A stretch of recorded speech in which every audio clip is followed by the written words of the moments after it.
주 여호와의 말씀이니라. 보라, 날이 이를지라. 내가 기근을 땅에 보내리니 양식이 없어 주림이 아니며 물이 없어 가람이 아니요 여호와의 말씀을 듣지 못한 기갈이라.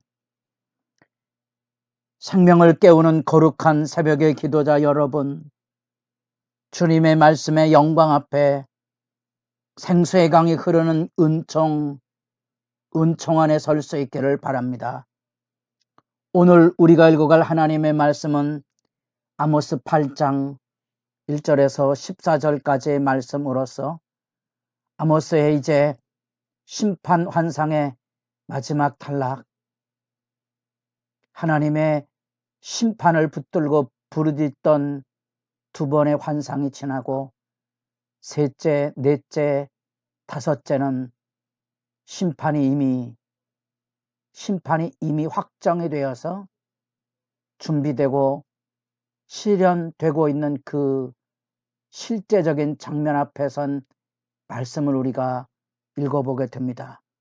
그 중에서 우리는 이 환상 네 번째 탈락 안에 선지자들이 즐겨 쓰던 언어 유희, 곧 여름 과일 광줄인데 여름 과일을 표현하는 말이 히브리어로 카이츠고 히브리 말의 캐츠가 끝이라는 의미를 가지고 있습니다. 이런 끝이라는 이 말은 선지서의 내용 중에 아주 중요한 의미를 가지고 있는 하나님의 심판의 마지막 날을 일깨우고 주고 있는 경종의 말씀입니다. 더구나 그 심판이 이 끝이 이르렀어 내가 다시는 그를 용서하지 아니라 하시며 이제 드디어 하나님의 심판이 지금 여기 막 쏟아져 들어오는 것처럼 하나님을 섬긴다 하는 베델 저 단 성소로부터 궁궐에 이르기까지 슬픈 이야기, 그날의 궁전의 노래가 애곡으로 변할 것이며 곳곳에 시체가 많아서 사람이 잠잠히 그 시체들을 떼어버리리라.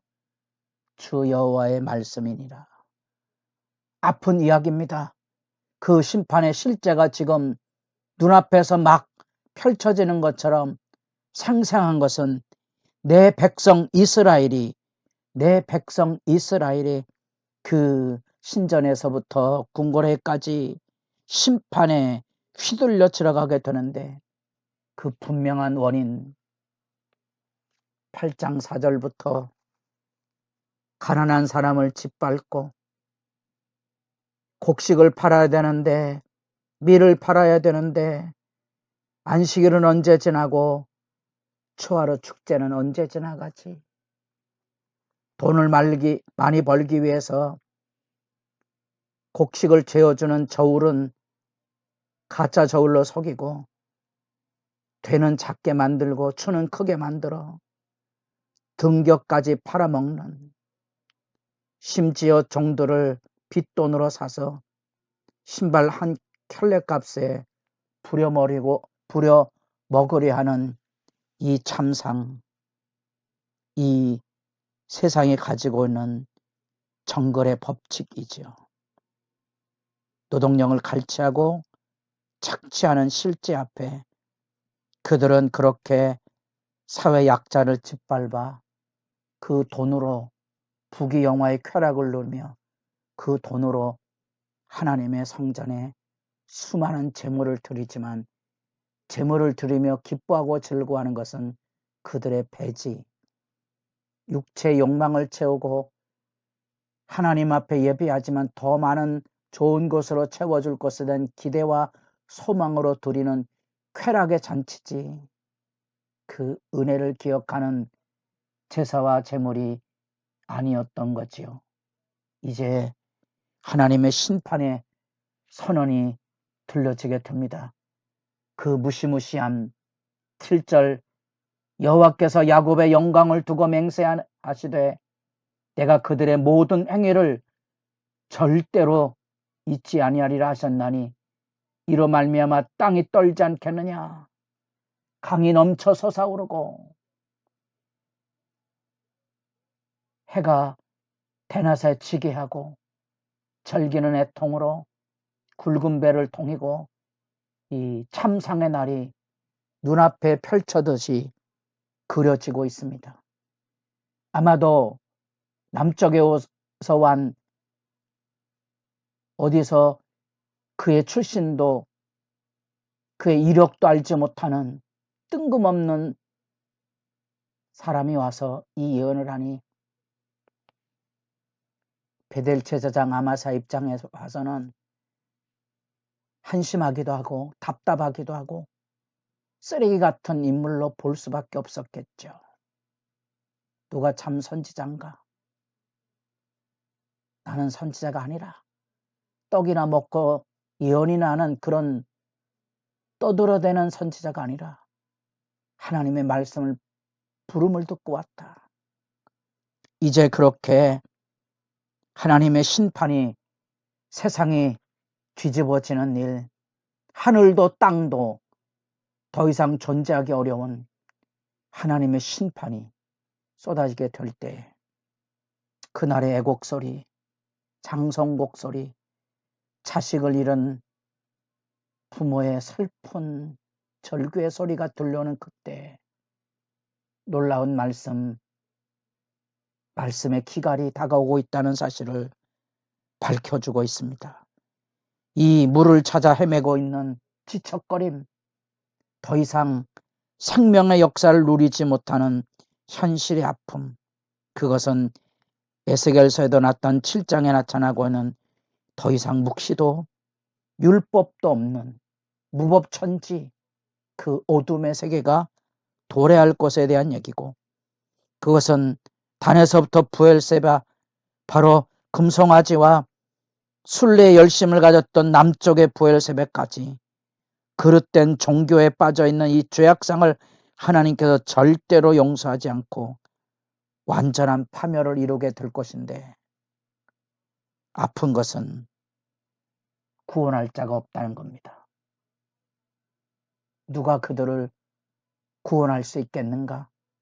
그 처절한 심판의 이 이야기가 14절 사마리아의 죄된 우상, 다나 내 선들이 살아있음을 두고 맹세하노라 하거나 부엘세바가 위하는 것이 살아있음을 두고 맹세하노라. 그 단의 신이 부엘세바까지 찾아갔던 그들의 종교적 열심이 그들을 구원할 수 있겠는가? 그게 다 허망한 짓이라는 거지요. 하나님의 역사 현실의 개입에 그 마지막 우리 여름 광절이 그 끝이라는 하나님의 심판의 실제가 여기 환상으로 보여집니다. 그리고 또다시 반복해서 그들의 죄악상을 고발해내고 있습니다. 회개하고 돌아갈 수 있고, 어쩌면 포로로 끌려가는 비참한 흩어짐과 절망의 나락 앞에 옷을 추스릴 수 있는 희망의 기회, 우리가 범죄하였다는 자복의 기회를 열어주는 하나님의 말씀의 고발을 우리가 듣고 있다는 겁니다.